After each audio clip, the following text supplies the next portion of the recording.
thanks for being on the show. Yeah, really happy to be here. I'm excited to pull back the curtains and share some of my YouTube secrets. Yeah, I'm really excited about this because I was sharing with you before we started recording that my son has a YouTube channel, so he's really big into that right now. He's been kind of working on it on his own, and has grew it last year from 0 subscribers to 1,000 subscribers. So he was excited to hit that mark. That was his goal for the end of the year.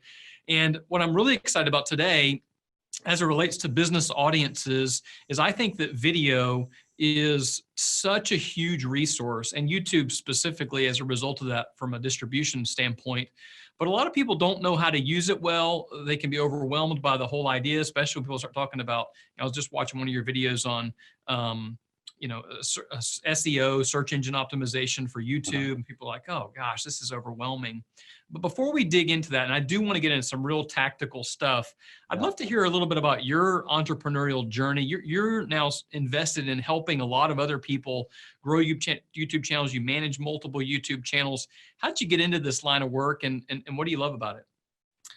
Yeah, well, I love entrepreneurship. I've really always had this spark of and drive and ambition to really create, and it's evolved. I mean, I started my company 10 years ago, and quickly was drawn to helping influencers like coaches, speakers, authors, just really helping them find ways to get results online. So I had a web design service, and I had an SEO service, and it was complicated. Anytime we learn about SEO, there's so many things to consider, and it can be overwhelming. And we did all of those things, and we got results, and just a kind of a pivotal point that I can share. And so that's why I'm going into detail on this boring part, is all the details we would put to get a page ranking on Google. We made a how-to video on YouTube, but we'd put it on this page, and we would transcribe it and put all this text below it. And we'd create infographics that we'd have on Pinterest and link to the page. And we'd do article marketing and blog posting and commenting and link back to the page, and keywords and it worked, right? It worked. We got the page ranked on Google. But then I noticed something. I realized that the YouTube video itself over on YouTube was getting 50 times more views and traffic than this page that I put all the work into to get ranked on the top of Google. And it was just like, why am I going through all this crazy work when just one piece of it is getting more results? And so that was kind of the pivot point. That was like 7-ish years ago that I made that discovery. And so really just started studying and learning and diving into this great opportunity on YouTube, because most of us, we're on YouTube all the time. There's entertainment there, there's how-to videos there, but there's such a huge opportunity for businesses to really leverage it to grow a massive following. And just even example, one of the channels that I produced, we hit a new record. November was the first time we hit this record. We made 7 figures in a single month just from one of our YouTube channels. Wow. And it's that specific channel, just to give you context, Chris Crone teaches real estate investing. And so the revenue that I shared there is from all the YouTube viewers becoming leads and becoming clients and going to his events and stuff like that. So it's all traffic that's come from what we built on YouTube. So there's huge potential there for businesses to really leverage. And so those are some of the details I can share today. Awesome. I'm really excited about this because I think what's interesting about your story already to me is that you have kind of found a niche and an area to grow in, and you've done that, it sounds like, kind of by subtraction. And what I mean by that is you had all of these different things that you were doing, from creating infographics and putting them on Pinterest, to optimizing for Google, to setting up web pages, to building out videos, to putting it on YouTube. And all that together, you went, hold on, this one little piece of the pie over here is really like the nest egg. And a lot of people have a hard time with that. A lot of people have a hard time pivoting and giving up those other services because they might be producing some revenue along the way. And you're like, well, if I cut this, how am I going to make money on this thing over here? So how did you experience that concern? And if so, how did you overcome that over time? That really is a good question, because there's a lot of shiny objects out there. There's a lot of things that we're supposed to be doing, right? People start talking about Twitter, and I felt like I'm not a Twitter guy. But I start thinking, oh, I should be posting on Twitter. There's so many things like that. There's this course or this strategy or this funnel or this launch I need to be doing. I need to be writing a book, and podcasts. So many amazing, great things. And what I've realized and what I've actually seen as I researched is no one who has become great became great by focusing on everything. Mm. I haven't found one example. What I have found is someone is focused in one area and put enough energy and attention there that they could actually do it right. So whether that's Facebook or whether that is, LinkedIn or whether that's Pinterest, they put so much focus in there that they really mastered that one, and they grew a following. They build a level of success and momentum. And once they're there, it's like, all right, now I'm successful here. Now I can branch out. So Sean Durst is just a name that comes to my mind. He really built a following on Snapchat, and Mhm.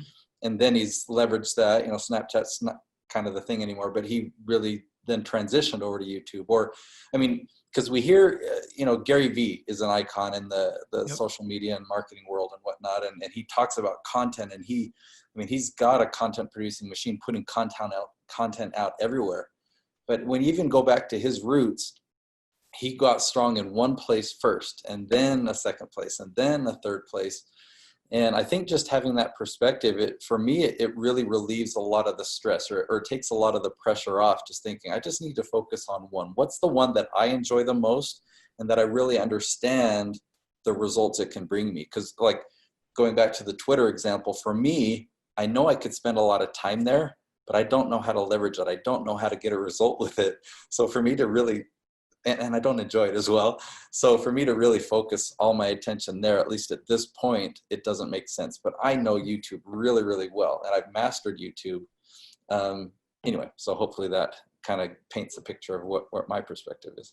Yeah, no, it's interesting. I think a lot of people do struggle with that because there are so many platforms. I always say it seems like marketing should be easier now than it's ever been because we have more access to Mhm. people. We have more ability to, sort them by certain demographics and get in front of certain eyeballs and all this kind of stuff than we've ever had.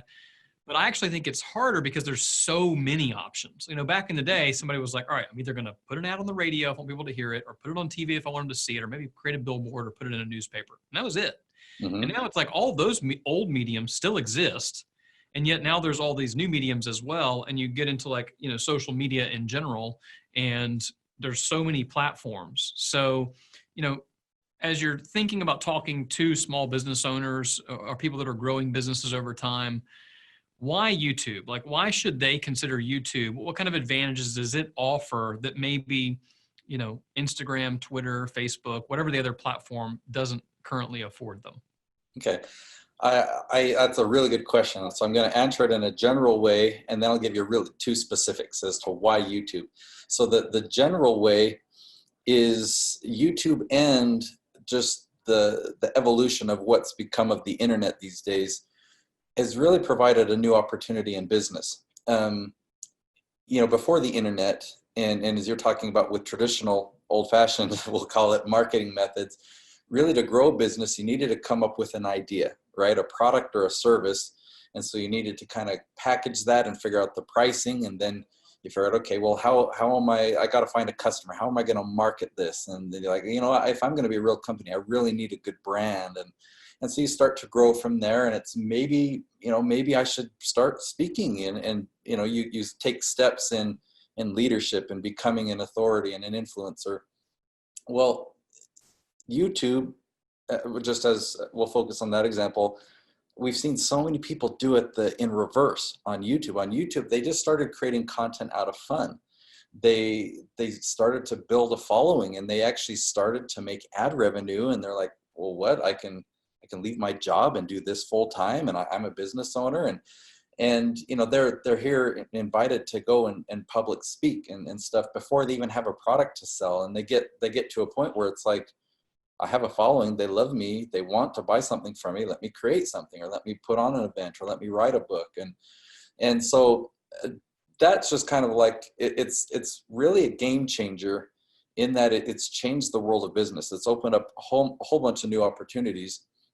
And we could say similar things about Instagram or Facebook or LinkedIn or Twitter. And so now let me answer your question about why YouTube.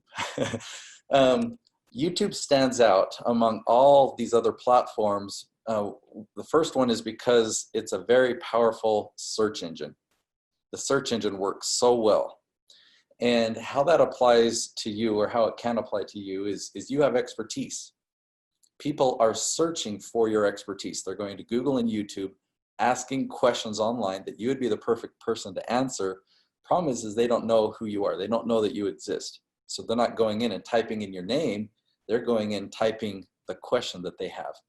And so the opportunity that we have on YouTube is we can make videos that answer those questions. So people search for the question, they find our video, therefore they find us, and they get to know who we are, and we build a relationship.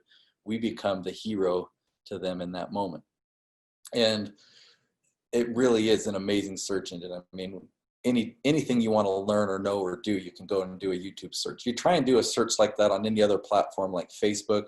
I have a hard time finding my own posts on Facebook if I go back in history, or something that I saw, like, where did I find that? And you know, it's a black hole in most other platforms, but on YouTube, great search engine. So the second huge advantage that YouTube has is they created a partner program that really results in several benefits to us. So, you know, YouTube makes money through advertising. And when YouTube started out, they created a model where they would give away 55% of that ad revenue to those who created the video content. So that's huge, right? And so that what that does is it really created a good partnership between the video creator and YouTube. And so look at it this way: if I make a video that will help make YouTube money, YouTube will then promote my video. So not only can people find my videos through search, but without having to pay YouTube, YouTube will promote my videos under, if I follow a certain formula, which I can share. But essentially, if YouTube puts an ad with my video and that combination works well, then YouTube will really promote that video. We're talking millions of views. So we're talking like viral type results. And not only do I not have to pay for that traffic, but YouTube pays me. They pay me 55% of that ad revenue. So I have a video that's got over 5 million views. The ad revenue I've been paid is just approaching like $50,000 over the last 20 months.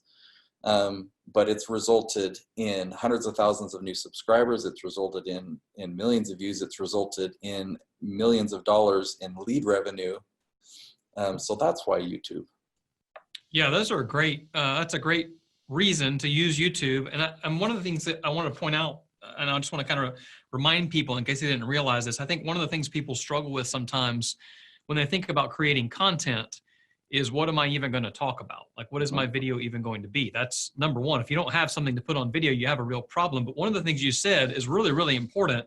And that is, like, just write down a list of questions that people often ask you that you know the answer to. And if you have questions that people ask you on a regular basis, we're actually in the process of doing this right now for my own brand. I don't really have a YouTube channel currently, but myself and my team, we just put together this huge list of questions that people typically ask us about marketing, about business, about all kinds of things. And we're going to set it up. And I'm just going to record all these sessions of me answering all these questions. I mean, Gary Vee's done this, with his Q&A show and all that kind of stuff. Lots of people do this.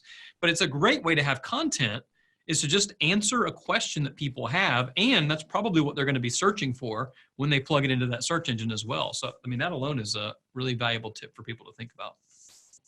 Yeah, absolutely. So, and it's really cool that you went there and you caught on to that, because I have a 4-ingredient formula. And if you follow these 4 ingredients, basically it's resulted every time in getting a spike on YouTube. So let me talk about the spike first, but then I'm happy to jump in and tell you what these 4 ingredients are. So when you're growing a YouTube channel, you get a little bit more views each day. You're getting a little bit more subscribers. That's steady, consistent, gradual growth. But, and let's say overall across all your videos on your channel, let's say you're averaging 200 views a day. But then all of a sudden on a day you have 2,000 views in a single day, and you have that for several days in a row. That's what we call a spike, just something really big and exponential. Usually spikes last just a few days and it settles back down. But it ends up at a new average, or what we call a new baseline. And so if you're averaging 200 views a day, imagine it settling down and now you're averaging 500 views a day. Mm. And a few weeks later, you have another spike up to 10,000 views a day. So the formula I'm going to share is it's really effective in predicting these spikes, or actually creating and causing a spike to happen on your channel. So it's really cool. And so ingredient number one is actually, and I'll go into a little bit, I'll spend most of the time talking about ingredient number one, and it's what you already touched on. It has to do with finding these questions that people are searching for. And I call it my leaf strategy. So ingredient number one is to use the leaf strategy. So picture a tree. Okay, if a tree represents your area of expertise, the trunk is the thickest, right? It's your broad area of expertise. I am an expert in blank. But then the tree has all these branches. So if I were to break down my expertise, I'm good at this category, this category, this category, this category. And if you go all the way out to the ends of the limbs, you find leaves. And the leaves represent the very, very specific questions that people are asking online. And there's a way of finding those. And so where you're talking about a brainstorm process that you're doing and you know, collecting all the questions that people ask you, there's actually a tool that you can use that will tell you all the questions that people are asking online and tell you their search volume. So let me just give you an example. A friend of mine, Doreen, she came to me and said, I have a great remedy for a sore throat. So I could have just pulled out the camera and started filming her right there and said, all right, tell me your remedy. And then we would have titled it afterwards, you know, amazing sore throat remedy, great for the winter season, or something like that. But what we did instead, we took one more step before we decided to film, is we did keyword research to find really specific questions that relate to that topic. And we found one, how to get rid of strep throat without antibiotics. So that's a 9-word phrase. That's way more specific. And so we filmed that video, and because it has, I mean, there's a lot of benefits. One, you eliminate the competition by going more specific. You know that there's search volume.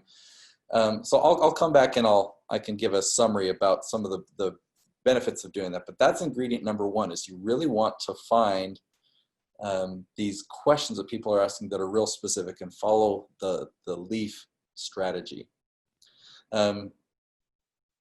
Okay, ingredients 2, 3, and 4 are, you want to have your videos be an average length of 10 to 12 minutes in length.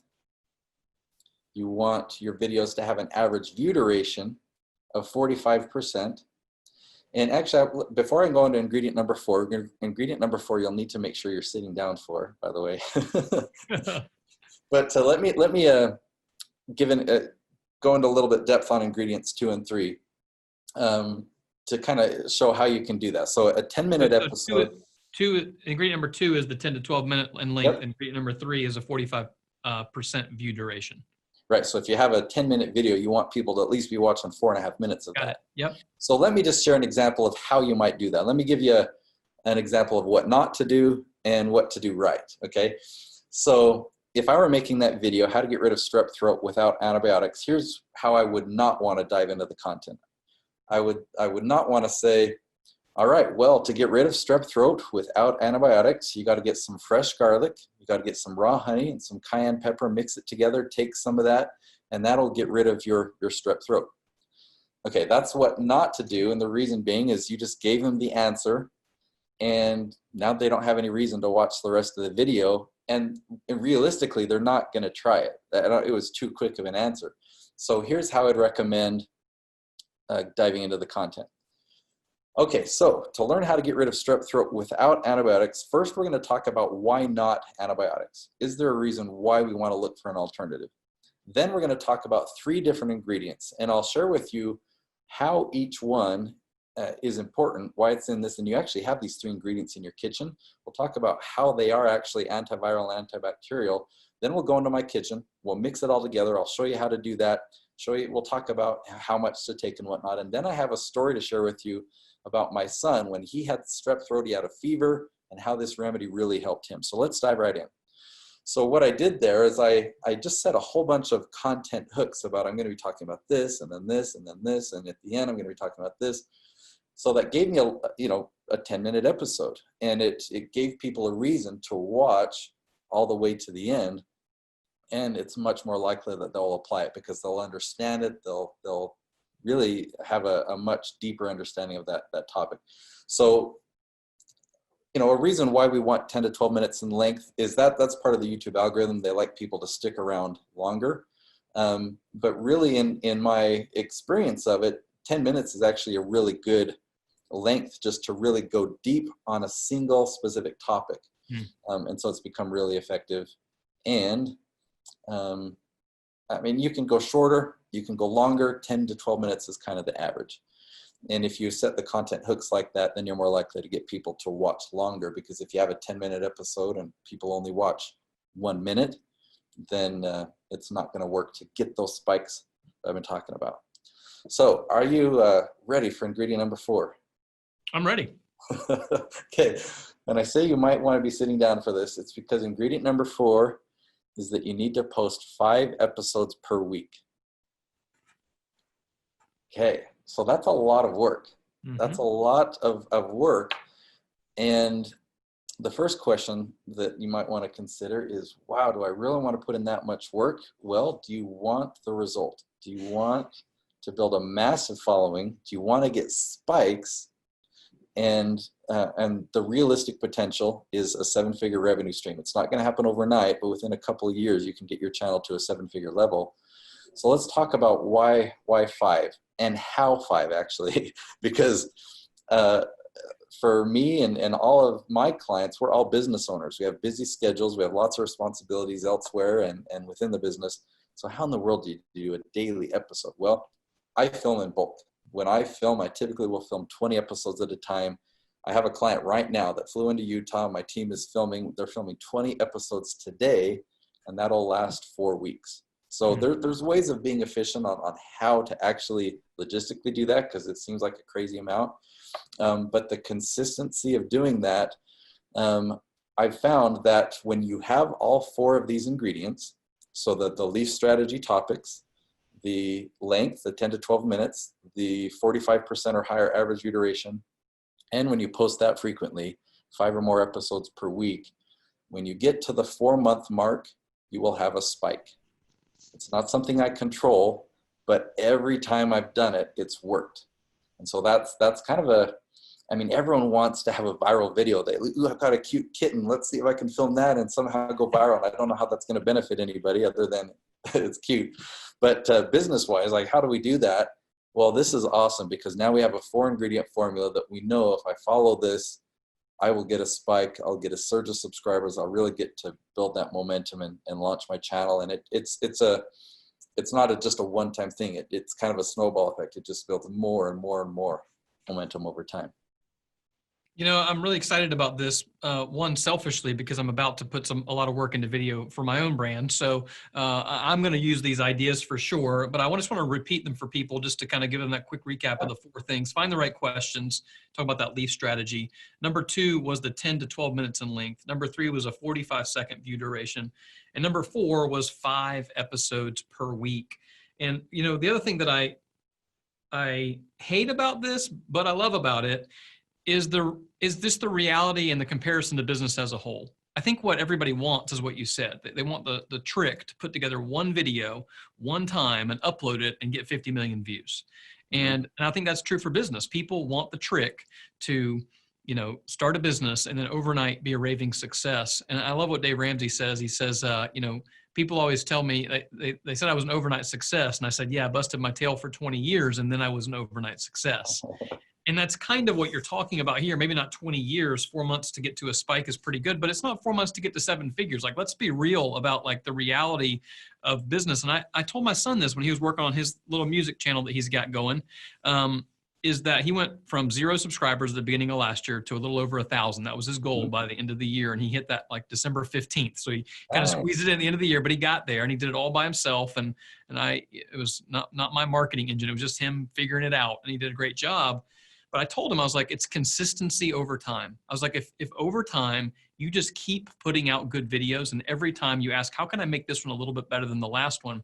Now, if he had this strategy, he'd probably be even better off. Matter of fact, one of the things he's struggling with right now, and this relates to business as well, especially if you're doing really short videos, is a lot of his videos are relatively short because he's doing covers of songs. Sometimes he's not doing the whole song. So a lot of his videos are 2 to 3 minutes.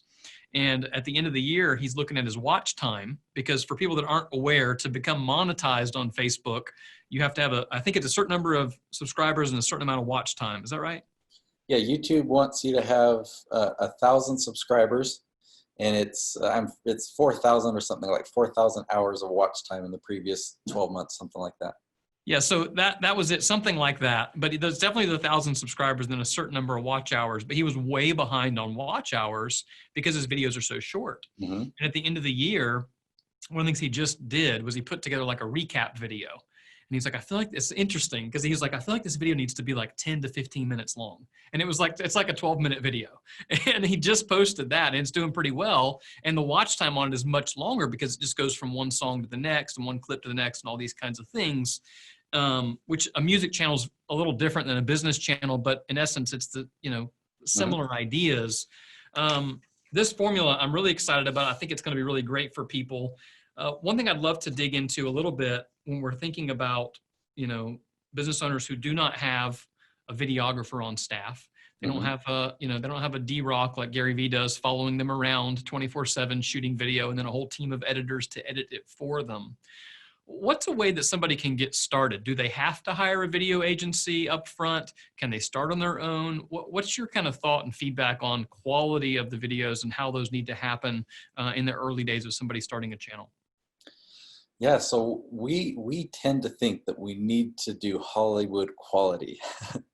And if we just make a simple mindset shift and understand that we've got an amazing camera right now in our pocket, right? Our phone, that's all we need. That's all we need to start.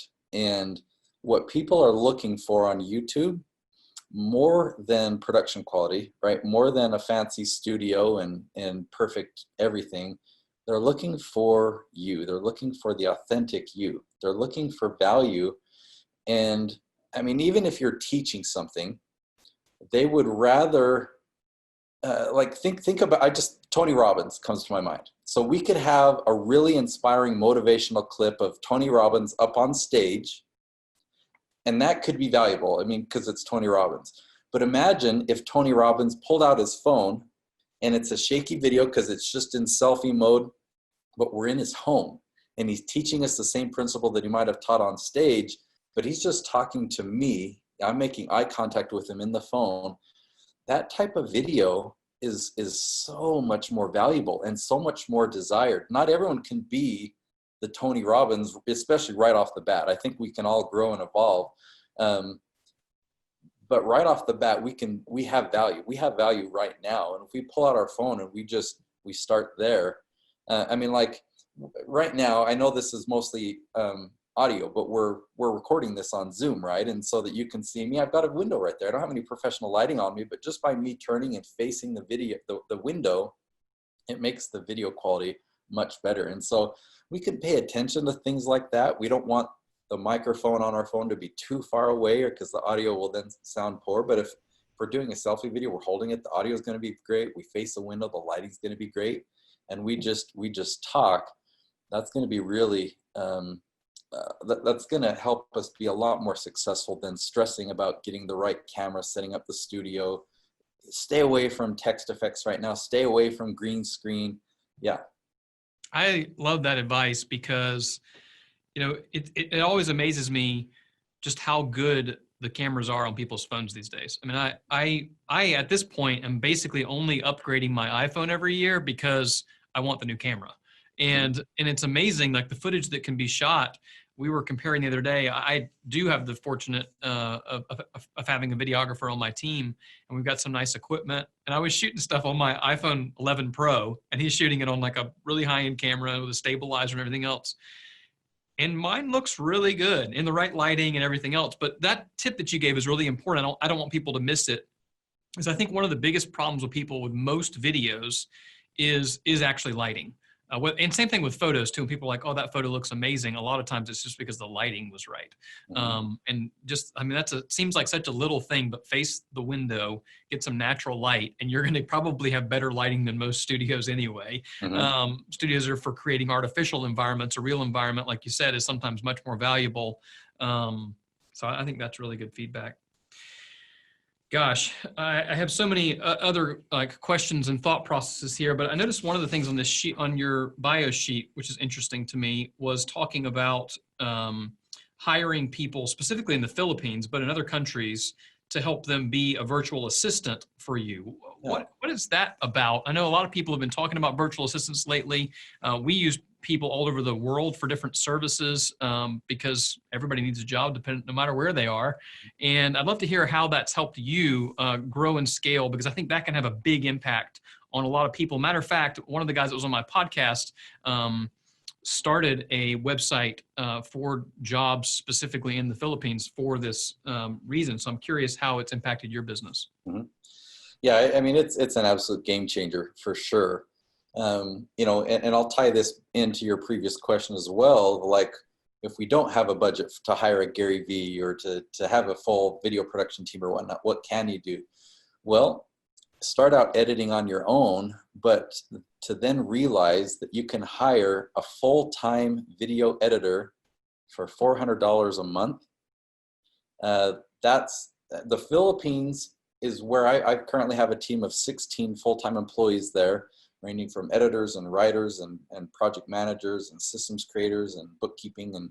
And the leverage that provides, like, and I just returned in November. I went to visit my team for the second time, and the appreciation that they send my way, the life that I'm able to help them, like I'm providing their livelihood, and yet the dollar amount is so small in comparison that it really just provides a huge opportunity. So to think that I could hire, I mean, obviously I can't hire somebody in the Philippines to follow me around like the Gary Vee, the D-Rock, but to think that I can have somebody providing me that level of support at such, you know, a fraction of the cost of what it used to be. It's just such a huge, miraculous, really, opportunity.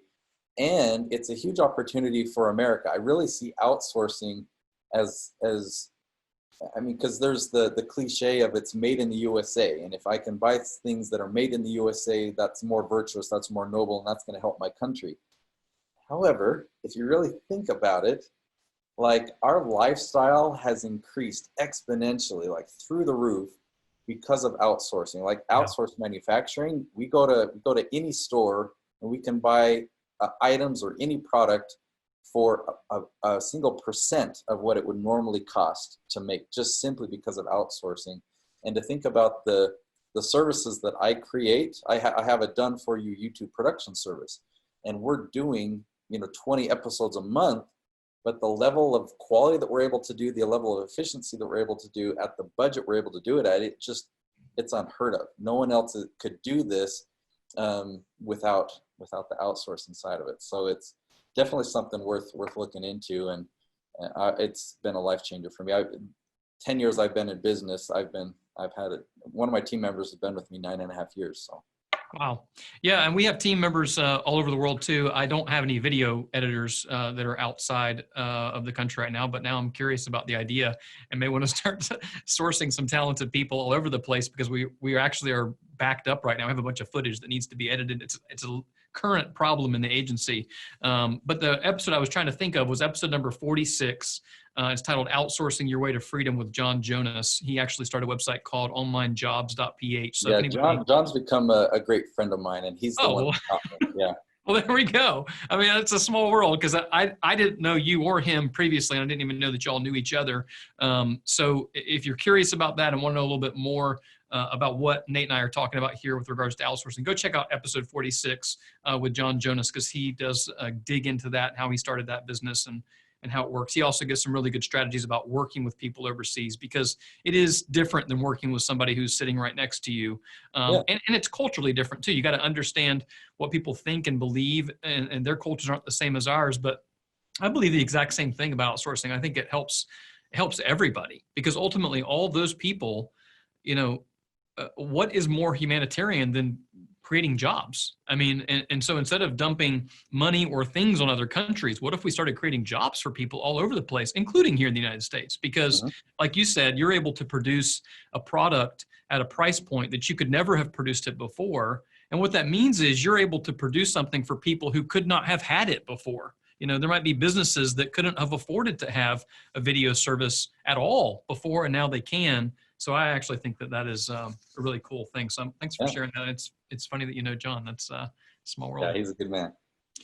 All right, I could talk all day about this stuff because it is just so valuable, I think. The timing, I couldn't make this stuff up. Literally right before this show, I just met with my video director here at our office, and we were talking about strategy for growth in the coming year and how we're going to, do all these different things.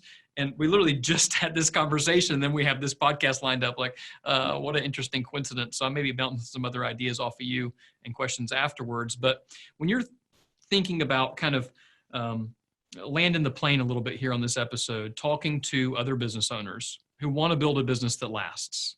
They're curious about video. They're not sure how it's going to impact their business. What kind of parting thoughts might you leave with them that you think would be the most helpful for them as they try and keep growing over time?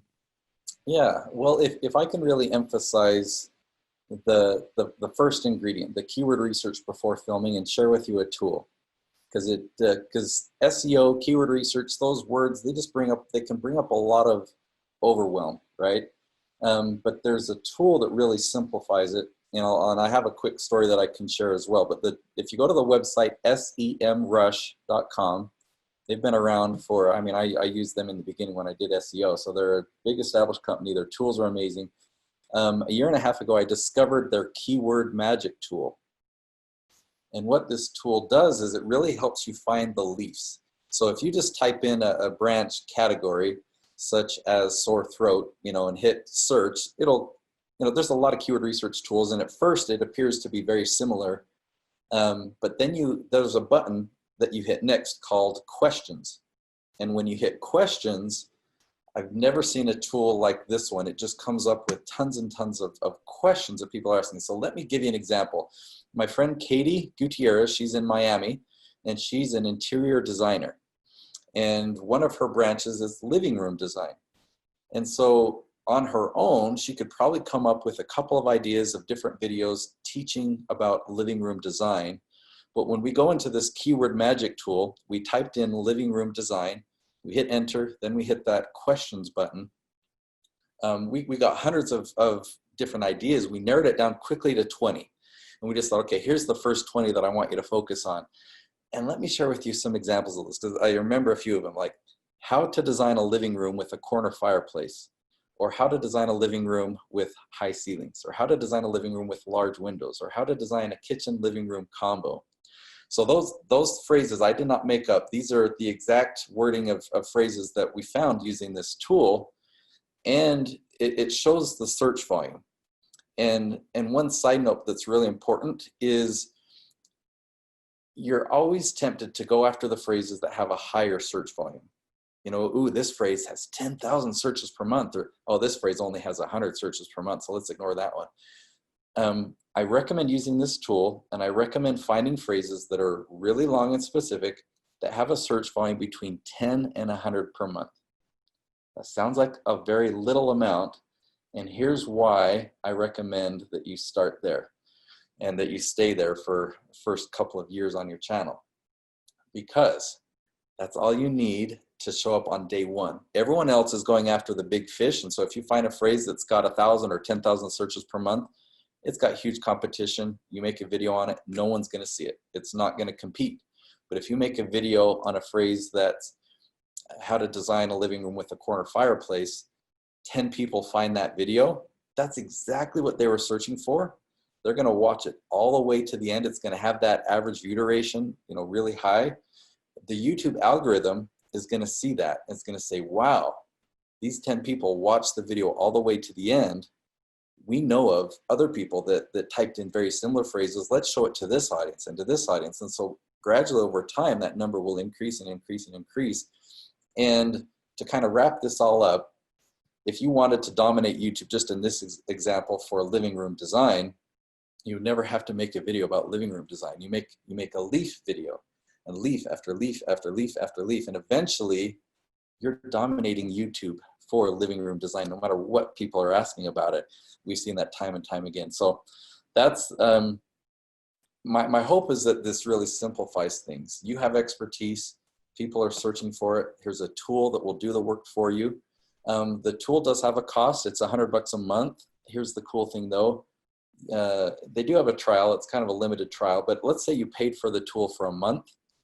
You could do all your keyword research within a few days actually, and then cancel your subscription, and you've got all your topics for the next year or two. So it's a really valuable tool. It will tell you exactly what to make your videos about, and when you post your video, it'll rank on day one on YouTube, and you'll know that it will get viewed by people who are searching for you.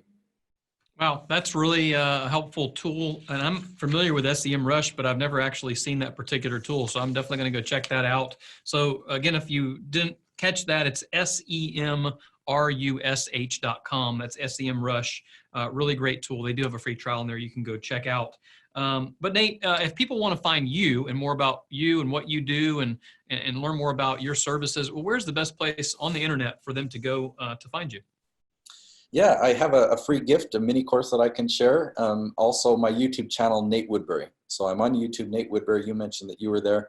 And my mini course, it goes into depth on this keyword research process, and I show you examples and whatnot, just a little bit more in depth of what I've shared here. And it's a free course. And you go to betheherostudios.com/keyword. Awesome. betheherostudios.com/keyword. I'm going to go sign up for that right now and take the mini course myself. Because like I said, I've got some videos coming, and maybe I'll share it with my son as well. I hope a lot of other people that are listening will do the same. Nate, I really appreciate the practical advice, the real information that is going to be valuable to people if they're willing to take the time to go do the work. Because it is hard work, but it's better to do hard work in the right direction. It's better to do hard work with the right plan than it is to just be spending tons of time and energy, which I find a lot of people do without a really good plan. So thanks for being our guide today to help walk us through these YouTube strategies. I really appreciate you being here. Yeah, absolutely. Glad to be here. Hey, I hope this video has helped you with some tips and ideas to build a business that lasts. Make sure you subscribe to our channel so that you don't miss out on the next videos that we roll out. And more importantly, for some awesome free resources, head over to our website at buildingabusinessthatlasts.com. You can get a free copy of my book there where I tell you how I have built an agency that's grown year over year for the last 20 years in a row. So go grab that, buildingabusinessthatlasts.com, and make sure to subscribe to our channel. Thanks. We'll see you soon.